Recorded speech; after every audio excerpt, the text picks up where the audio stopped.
Alexander stood backstage, adjusting his black tuxedo for the 100th time. The sound of 2,000 people filled the concert hall beyond the heavy curtains. Tonight, like every night for the past 15 years, they had come to see him perform. Magic on the piano keys. At 35, Alexander had everything a musician could dream of. His fingers had danced across the most famous pianos in the world. The newspapers called him the Mozart of our time. Critics wrote essays about his perfect technique. Young pianists copied his hand movements from YouTube videos, hoping to capture just a fraction of his talent, but success had changed him in ways he didn't even notice. The boy who once practiced 12 hours a day in his grandmother's tiny apartment was gone. In his place stood a man who believed his gift made him better than others. He looked down on musicians who hadn't won international competitions. He rolled his eyes at students who struggled with pieces he could play in his sleep. 5 minutes, Mr. Alexander, the stage manager whispered. Alexander nodded and walked toward the piano. The audience erupted in applause before he even sat down. This was his world. This was where he belonged.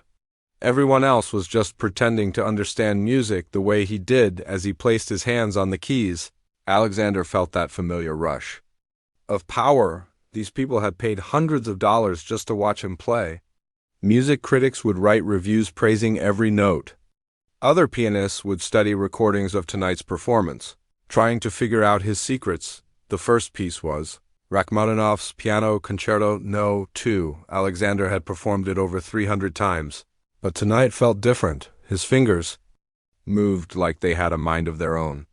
Every note was perfect. Every phrase told a story. The orchestra behind him seemed to disappear as he took the audience on a musical journey. When the final note rang out, the silence lasted for 3 full seconds. Then the entire hall exploded. People jumped to their feet. Some wiped tears from their eyes. The applause went on for nearly 10 minutes. Later, at the after-party, Alexander moved through the crowd like a king among his subjects. Famous musicians shook his hand. Wealthy donors promised funding for his next album. Young pianists begged for advice, though Alexander barely listened to their questions. "You're truly gifted," an elderly woman told him. "God has blessed you with something special." Alexander smiled politely, but inside he disagreed. This wasn't a blessing. This was earned.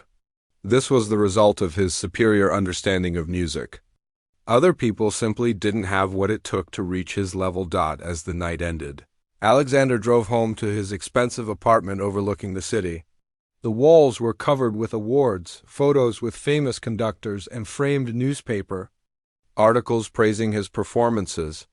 This was the life he had built, note by perfect note, but somewhere deep down, in a place he refused to acknowledge, Alexander had become hungry for more than applause. He wanted to prove that his way was the only way. He wanted to show the world that real music belonged to people like him, people who had earned the right to call themselves artists. He had no idea that tomorrow would bring him face to face with someone who would challenge everything he believed about music, talent, and what it truly meant to touch people's hearts through sound. Someone who would show him that the most powerful performances don't always come from the most privileged places. The city lights twinkled below as Alexander fell asleep, still believing he was the greatest pianist alive. The next morning, Alexander arrived at Harmony Music Academy for what he considered easy money. Teaching master classes to rich kids wasn't his favorite way to spend time, but it paid well and kept his name in the headlines. The academy was one of those expensive schools where parents paid thousands of dollars, hoping their children would become the next big thing in classical music. Alexander walked into the grand rehearsal hall, expecting to see the usual crowd. 20-something music. Students from wealthy families, each carrying instruments that cost more than most people's cars. These kids had private lessons since age 5, attended summer camps in Europe, and competed in competitions around the world. But today felt different. As he set up his notes at the front of the room, Alexander noticed someone who didn't fit the usual pattern. In the back corner sat a girl who looked about 16. She wore a simple blue dress that had clearly been washed many times. Her shoes were clean but old. Most importantly, she had a white cane resting against her chair. Who invited her? Alexander wondered silently. This was supposed to be an advanced masterclass for serious musicians. What was a blind girl doing here? The girl sat quietly, listening as Alexander began his lecture about advanced piano techniques. While other students scribbled notes on expensive tablets, she simply listened, her head tilted slightly as if catching every word. Today we'll discuss the emotional interpretation of Chopin's more challenging pieces, Alexander announced. Real musical expression requires not just technical skill, but the ability to see the complete picture of what the composer intended. Several students raised their hands with questions about fingering techniques and pedal work. Alexander answered, each one with the patience of someone who knew he was the smartest person in the room. Then the girl in the back raised her hand. Alexander paused. He hadn't expected her to participate. Yes, Professor, I wanted to ask about something, she said, her voice soft but clear. When you can't see the written music, how do you connect with the emotional parts of a piece? I mean, when you learn everything by listening and feeling, does that change how you interpret what the composer wanted to say? The room went quiet. Other students turned to look at her, some with curiosity, others with the kind of uncomfortable expressions people wear when someone mentions something they'd rather ignore. Alexander felt his jaw tighten. This was exactly what he had feared. The girl was clearly out of her depth, asking questions that showed she didn't understand how serious music education worked. Well, he said, choosing his words carefully, classical music at this level requires a complete understanding of the written score. The visual elements, the way notes are placed on the page, the dynamic markings, the precise notation, these things are essential for proper interpretation. Without being able to study the score in detail, it's very difficult to achieve the level of understanding needed for professional performance. The girl nodded thoughtfully, but Alexander wasn't finished. Music isn't just about feeling, he continued, his voice taking on a lecturing tone. It's about precision, technique, and years of formal training. While enthusiasm is admirable, there's no substitute for proper education and, frankly, the physical capabilities required for serious musical study. A few students shifted uncomfortably in their seats. One girl near the front looked like she wanted to say something but decided against it. The girl in the back didn't argue. She simply nodded again and lowered her hand. But something in her expression suggested she wasn't convinced by his answer. Alexander moved on to demonstrate a particularly challenging passage from a Liszt piece. As his fingers flew across the keys, he felt satisfied that he had handled the situation properly. He had been kind but honest. Sometimes people needed to understand their limitations. What Alexander didn't know was that the girl in the back corner had been playing piano for 12 years. She had learned every piece by ear, developing a musical memory that most conservatory graduates would envy. Her name was Sophia, and she had convinced her music teacher to let her attend this class by promising to sit quietly and just listen. Sophia had grown up in a small apartment above her family's restaurant. When she was 4, her parents had bought a used piano from a garage sale. By age 6, she could play any song she heard on the radio. By 10, she was working through classical pieces that challenged students twice her age, but none of that mattered to Alexander. All he saw was someone who didn't belong in his world of elite musical education. As the class ended, Sophia gathered her things slowly. She had learned something today, but not what Alexander had intended to teach. She had learned that some people judge a musician's worth by everything except the music itself. The following week, Alexander returned to Harmony Music Academy for another master class. This time, the room was even more crowded. Word had spread that the famous Pianist was offering advanced workshops, and students from neighboring schools had asked permission to attend. Alexander noticed Sophia again, sitting in the same back corner with her white cane. Something about her presence bothered him. Maybe it was the way she listened so intently, or how she seemed to absorb every word he said about musical technique. Whatever it was, he had decided that today would be different. Today I want to talk about realistic expectations in musical careers, Alexander announced, his eyes scanning the room before landing on Sophia. The music industry is extremely competitive. Only those with exceptional natural ability, proper training, and, frankly, the right resources can expect to succeed at the highest levels. Several students nodded along, furiously taking notes. They had all heard stories about talented musicians who never made it because they lacked one crucial element or another. "I see we have some new faces today," Alexander continued, his voice carrying a tone that made several students look up from their notebooks. "Which brings me to an important point about self-awareness in musical pursuits." Sophia felt a strange tension in the room, but she couldn't quite identify why. She continued listening, unaware that Alexander's attention had focused entirely on her. "Sometimes," Alexander said, walking slowly toward the back of the room, "enthusiasm can blind us to our limitations. While passion for music is wonderful, it's important to be honest about what's actually achievable given our circumstances." Now the entire class was looking back at Sophia. She could feel their eyes on her, though she couldn't see their expressions. Her cheeks began to warm with embarrassment, though she still wasn't sure why.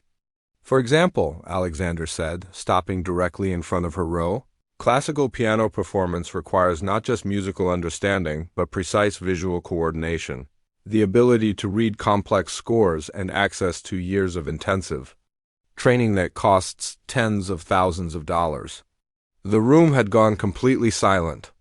Even the students who usually whispered during lectures were paying attention now. Sophia's music teacher, Ms. Rodriguez, who had been sitting quietly in the side section, started to stand up. But Alexander raised his hand, indicating he wasn't finished. "Now, I don't want anyone to feel singled out," Alexander said, though his intentions were becoming crystal clear to everyone in the room. "But I think it would be educational for all of us to see a demonstration of what happens when someone attempts music that's beyond their current capabilities." He turned directly to Sophia. "Miss, would you mind joining me at the piano? I'd like to use this as a teaching moment for the class." Sophia's heart began racing. She had never played in front of a group this large, and certainly never for someone as famous as Alexander. But something in his tone suggested this wasn't really a request. I'm not sure that's a good idea," she said quietly. "Nonsense," Alexander replied, his voice taking on a false cheerfulness that several students immediately recognized as dangerous. "Music is about sharing, isn't it? Surely you didn't come to a master class just to listen. You must have hoped for a chance to play." Miss Rodriguez finally stood up. "Professor, I don't think this is necessary. Sophia is here to observe and learn." Alexander turned to her with a smile that didn't reach his eyes. "But how can she truly learn without practical experience? Besides, I'm sure she's eager to show what she's been working on." "Aren't you, Sophia?" Sophia felt trapped. Everyone was looking at her now. If she refused, she would look weak and scared. If she agreed, she would almost certainly embarrass herself in front of all these advanced students. But something deeper than fear was stirring inside her, a quiet anger at the way Alexander was using her as an example of what not to be. "Okay," she said, standing slowly and reaching for her cane. "I'll play something." Alexander's smile widened. This was going perfectly. He would be gentle but firm in his critique, showing the class how important it was to be realistic about their abilities. It would be a lesson they would never forget. As Sophia made her way carefully toward the front of the room, several students exchanged uncomfortable glances. They could sense what was happening, but none of them felt brave enough to speak up against their famous instructor. Alexander watched Sophia approach the grand piano, already mentally preparing his comments about proper technique and the importance of formal training. He had no idea that he was about to receive an education himself, one that would change everything he thought he knew about music, talent, and the dangerous game of underestimating people based on what they looked like rather than what they could do. Sophia approached the beautiful black grand piano that dominated the front of the rehearsal hall. Her white cane tapped softly against the polished floor as she walked, each step measured and careful. The room had fallen completely silent except for the sound of her movement and the quiet rustling of students shifting in their seats. Alexander stood beside the piano bench, his arms crossed, wearing the expression of someone who was about to prove a very important point. He had done this before, not exactly this, but similar demonstrations where he showed eager students the difference between amateur enthusiasm and professional competence. "Now then," Alexander said, his voice carrying clearly through the quiet room, "what would you like to attempt today? Perhaps something simple to start with, for Elise maybe? Or one of the easier Mozart sonatas?" Sophia reached the piano and gently placed her cane against the side of the bench. She ran her fingers lightly across the edge of the keyboard, feeling for the familiar pattern of black and white keys. This piano was much nicer than the old upright at home, but keys were keys, and her hands knew how to find their way. "Actually," Sophia said, her voice quieter now but steady, "I was hoping to play Chopin's Ballade No. 1 in G minor." The room erupted in surprised murmurs. Several students looked at each other with raised eyebrows. Even Miss Rodriguez, who had heard Sophia play many times, looked shocked by her choice. Alexander's confident smile faltered for just a moment. Chopin's first ballade was not a simple piece. It was the kind of music that challenged even advanced students at prestigious conservatories. The piece demanded not just technical skill, but deep emotional maturity and years of study to interpret correctly. "That's, quite ambitious," Alexander said, recovering quickly. "Are you sure you wouldn't prefer something more suited to your current level? The ballade is extremely challenging, even for students who have been formally trained for many years." Sophia was already sitting down at the bench, adjusting her position the way her first teacher had shown her when she was 7 years old. She placed her hands gently on the keys, feeling the smooth surface under her fingertips. "I understand it's difficult," she said, looking in Alexander's general direction, though she couldn't see his face. "But it's the piece I know best. It's the one that means the most to me." Alexander glanced around the room, suddenly aware that this demonstration might not go exactly as he had planned, but it was too late to back down now. He had made his point about realistic expectations. Now, he had to follow through. "Very well," he said, stepping back slightly. "Please, go ahead. I'm sure everyone here will learn something valuable from this." His tone suggested that what they would learn was the importance of knowing one's limitations. Several students caught the implication and prepared themselves for what they expected would be an uncomfortable few minutes. Sophia took a deep breath and closed her eyes, though it made no practical difference to her vision. She had played this piece hundreds of times, but never in front of an audience like this. Never for someone who clearly expected her to fail, but as her hands found their starting position, something shifted inside her. This wasn't about proving anything to Alexander or impressing the other students. This was about the music itself. This was about the piece that had gotten her through some of the hardest moments of her life. She had first heard Chopin's Ballade No. 1 when she was 13, played on a scratchy recording her grandmother had brought from Poland years ago. The music had spoken to her in a way that words never could. It told a story of struggle and beauty, of sadness and hope, all woven together in notes that seemed to understand exactly how she felt about the world. "Whenever you're ready," Alexander said, his voice already carrying the tone of someone preparing to offer constructive criticism. Sophia placed her fingers on the keys and began to play. The first notes filled the room like sunlight breaking through clouds. Soft, tentative, but perfectly placed. Alexander's expression began to change from confident expectation to something more like surprise. These weren't the hesitant, uncertain notes of an amateur. These were the sounds of someone who truly understood what Chopin had been trying to say. What happened next was pure magic. Sophia's interpretation of Chopin's Ballade No. 1 wasn't just technically correct, it was breathtaking. Her fingers moved across the keys with a confidence that seemed impossible for someone who couldn't see the music. Each note flowed into the next like water finding its natural path down a mountainside. The opening passage, which Alexander knew could make or break the entire performance, was played with such delicate precision that several students found themselves leaning forward in their seats. Sophia's touch was neither too heavy nor too light.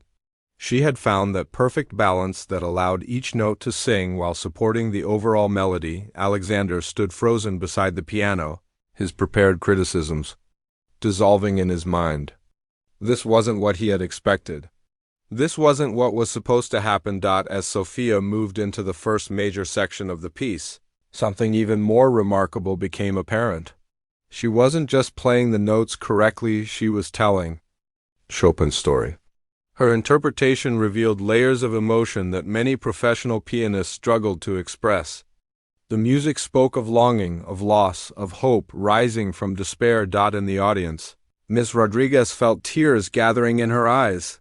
She had heard Sophia play this piece many times during their lessons, but never like this. It was as if the challenge, the pressure, the obvious skepticism in the room had unlocked something deeper in Sophia's playing. The middle section of the ballade, notorious for its technical demands, flowed from Sophia's hands like she had been born to play it. Her left hand maintained the complex rhythmic foundation while her right hand danced through melodic lines that would challenge even advanced conservatory students. But technique was only part of what made the performance extraordinary. Sophia played with an emotional honesty that cut straight to the heart of everyone listening. When the music grew sad, you could feel the weight of her own struggles. When it soared with hope, you could sense her determination to overcome every obstacle life had placed in her path. Alexander found himself studying Sophia's face as she played. Her expression was peaceful, almost serene. She wasn't fighting the music or trying to prove anything. She was simply sharing a conversation she had been having with Chopin for years. The other students had stopped taking notes entirely. Several had put away their phones and tablets, sensing that this was a moment that couldn't be captured in recordings or written observations. This was the kind of performance that had to be experienced in person, in real time, with the sound waves actually moving through the air around them. As Sophia approached the climactic section of the ballade, her playing grew more intense without becoming harsh. She understood that power in music didn't come from hitting the keys harder, but from the emotional weight behind each phrase. The piano seemed to respond to her touch like it was eager to help tell the story, Alexander realized. His mouth was slightly open. He closed it quickly and glanced around the room, wondering if anyone had noticed his shock. But everyone else was just as captivated as he was. The final section of the piece required not just technical skill but musical maturity that typically came only with years of performance experience. Sophia navigated it with the wisdom of someone much older, bringing the various musical themes together in a conclusion that felt both inevitable and surprising. But perhaps most remarkably, Sophia's interpretation revealed things about the piece that Alexander had never noticed, despite having played it professionally for over 15 years.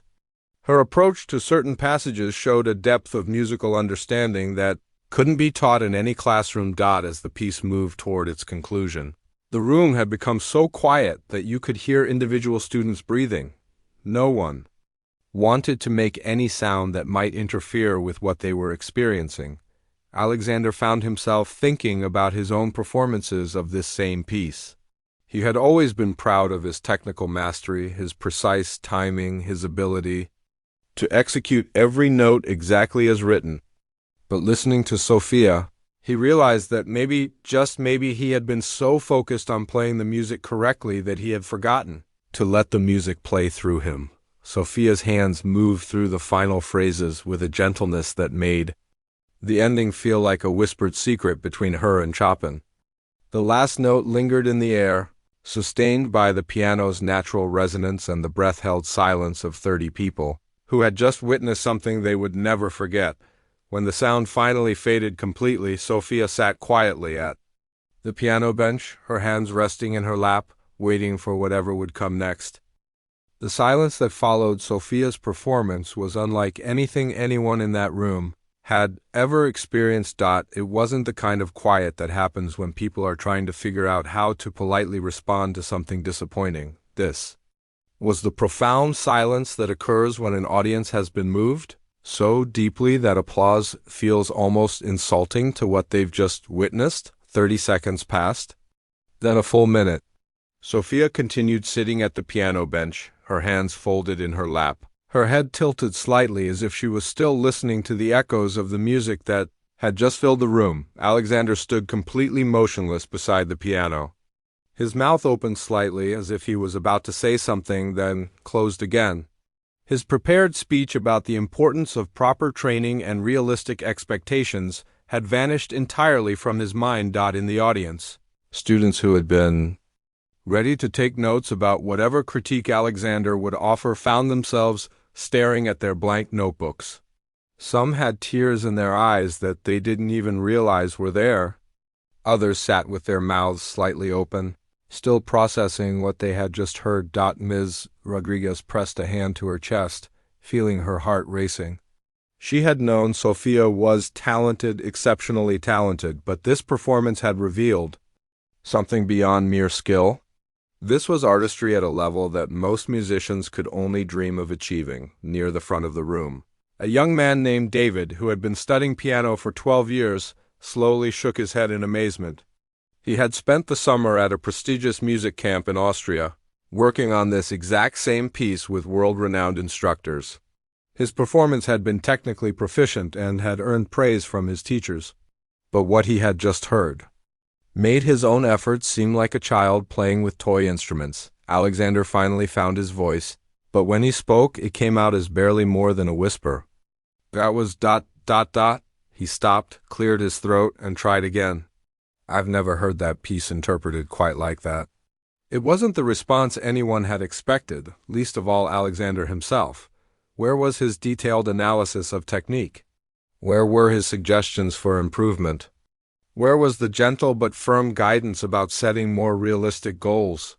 Sophia turned toward the sound of his voice, though she couldn't see his expression. Thank you, she said simply. I hope it was okay. I know it's not perfect. Not perfect. The words came from a girl named Isabella, who sat in the third row. She immediately covered her mouth with her hand, realizing she had spoken out loud. But the sentiment was echoed in the expressions of students throughout the room. Alexander looked around at his audience students he had been trying to educate about the realities of musical competition and the importance of professional training. Every face showed the same expression of awe and confusion. They were confused because what they had just heard didn't match what they had been told about talent, training, and musical achievement. How long have you been studying? Alexander asked, his voice still strangely quiet. I started when I was 4, Sophia replied. But I've never had formal lessons at a conservatory or anything like that. Mostly I just listen to recordings and figure out how to play what I hear. The room remained silent, but now it was a different kind of silence. It was the silence of people trying to process information that challenged everything they thought. They knew about how musical excellence was supposed to work. Alexander had spent his entire career believing that great musicianship required expensive training, elite institutions, and the kind of resources that only privileged families could provide. He had looked down on musicians who hadn't followed the traditional path of conservatory education and international competitions, but Sophia's performance had just proven that musical genius could emerge from the most unexpected places. Her interpretation of Chopin hadn't just been technically accomplished, it had been revelatory. She had found things in the music that he, with all his formal training and prestigious degrees, had never discovered.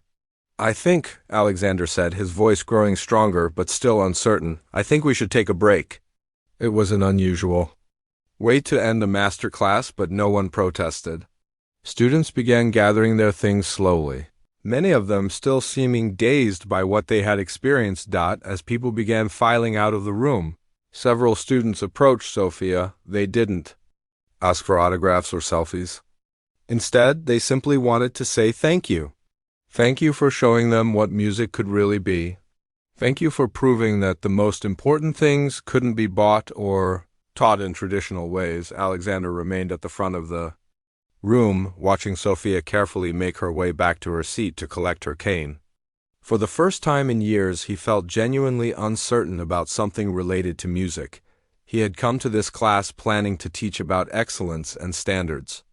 Instead, he had received an education about humility and the dangerous assumptions That can blind us to greatness when it appears in unexpected forms. As Sophia walked past him toward the exit, Alexander realized he had been given a gift, the chance to see his own arrogance clearly and perhaps, if he was brave enough, to become a better musician and a better person because of it. 3 days passed before Alexander could bring himself to think clearly about what had happened in that rehearsal hall. He spent those days in a strange fog, going through the motions of his normal routine but feeling like everything had shifted, slightly out of place. His morning practice sessions felt mechanical. His upcoming performances seemed less important. Even his expensive apartment with its wall of awards and framed newspaper clippings felt different somehow. The problem was that he couldn't stop thinking about Sophia's performance. Every time he sat down at his own piano, he found himself trying to recreate what he had heard, but something was missing. His technique was flawless, his timing was perfect, but the music didn't speak the way it had when Sophia played it. On Thursday morning, Alexander's phone started buzzing with notifications. Text messages, emails, missed calls. At first he ignored them, assuming they were the usual requests for interviews or performance bookings. But when his manager called for the third time, he finally answered. "Alexander, have you seen the video?" His manager asked without any greeting. "What video?" "Someone recorded that girl playing at your master class? It's everywhere. YouTube, Facebook, Instagram. It has over 2 million views already." Alexander felt his stomach drop. Someone recorded it? A student posted it with the caption, "Blind. Girl shows famous pianist what music really sounds like." The comments are, well, they're not great for your reputation. Alexander hung up and immediately searched for the video online. There it was, Sophia's entire performance, filmed from someone's phone in the back of the room. The video quality wasn't perfect, but the audio was clear enough to capture every note she had played. The comments section was brutal. "This girl has more musical soul in her pinky finger than this arrogant professor has in his whole body.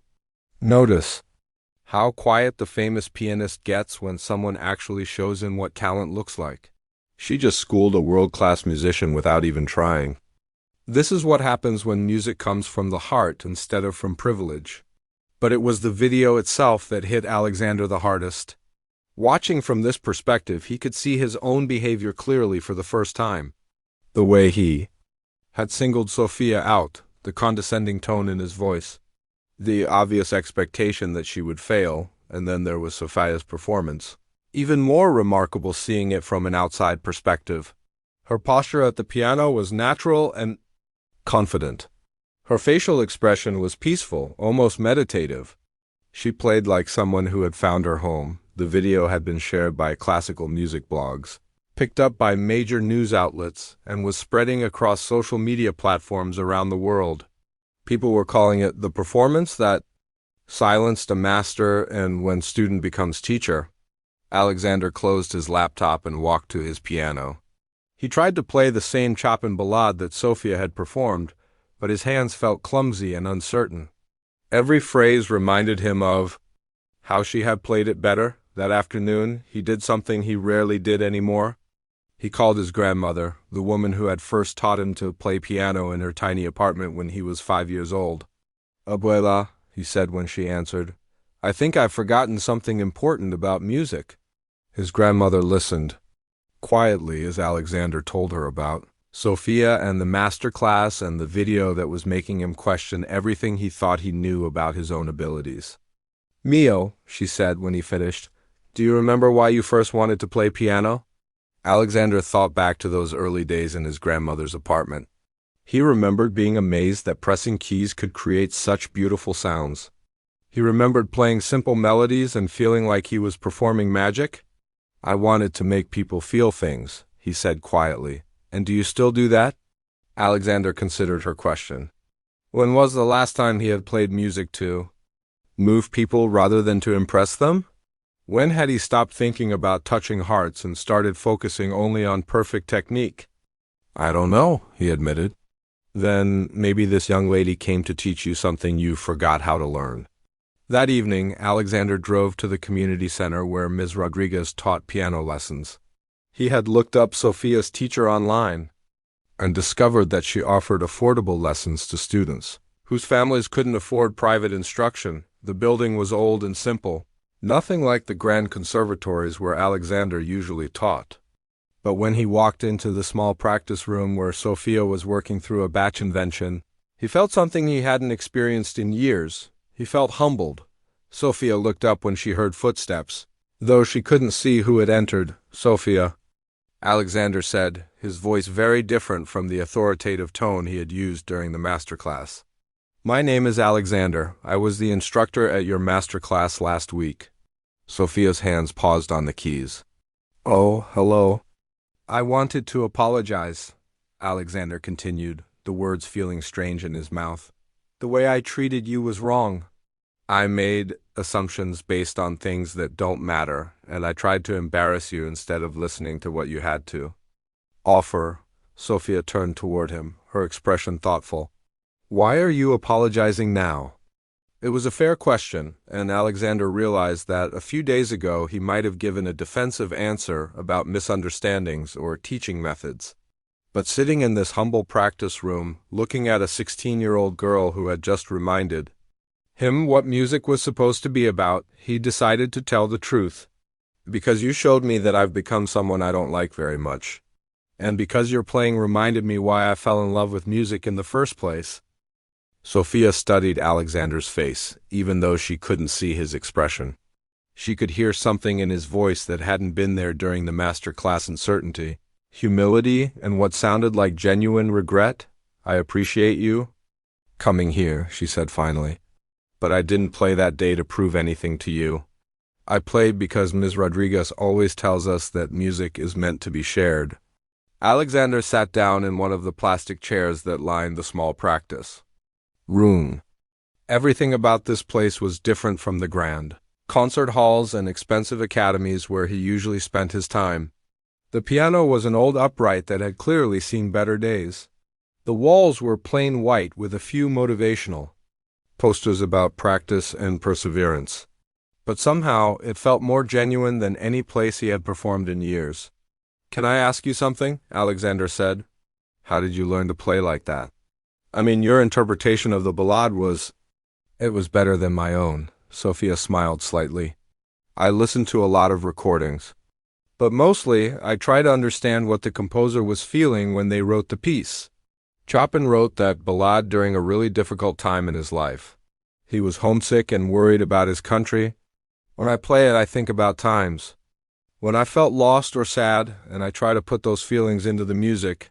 But the technical aspects, Alexander pressed. The fingering, the pedaling, the dynamics, how did you master those without formal training? "Miss Rodriguez helped me with technique," Sophia explained.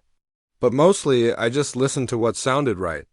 If a phrase felt sad, I played it softer.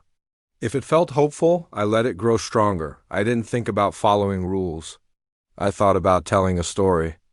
Alexander realized that Sophia was describing something he had lost years ago: the ability to let emotion guide technique rather than the other way around. He had become so focused on playing everything correctly that he had forgotten to play anything meaningfully. Over the following weeks, something unexpected happened. The video of Sophia's performance continued spreading online, but the story began to change. Instead of focusing only on Alexander's initial behavior, people started sharing Sophia's music for its own merit. A video of her playing Debussy's Clair de Lune received 10 million views. Her interpretation of Mozart's Piano Sonata No. 11 was shared by the official Mozart Society page. Classical music students around the world started requesting her recordings to study her interpretive choices. Alexander watched this unfold with a mixture of amazement and something that surprised him: genuine happiness for Sophia's success. He had spent so many years viewing other musicians as competition that he had forgotten the joy of celebrating someone else's talent. But the real change came when Alexander received an unexpected phone call. "Mr. Alexander?" The voice belonged to a woman with a slight accent. "My name is Dr. Chun. I'm the director of the International Youth Music Foundation. I'm calling about the young pianist, Sophia." Alexander had heard of Dr. Chun. She was one of the most respected figures in classical music education, known for discovering and nurturing exceptional young talent. We'd like to offer Sophia a full scholarship to study at our academy in Vienna, Dr. Chun continued. But she says she won't consider it unless you write her a recommendation letter. She specifically requested you. Alexander was quiet for a long moment. She asked for me, after what I did?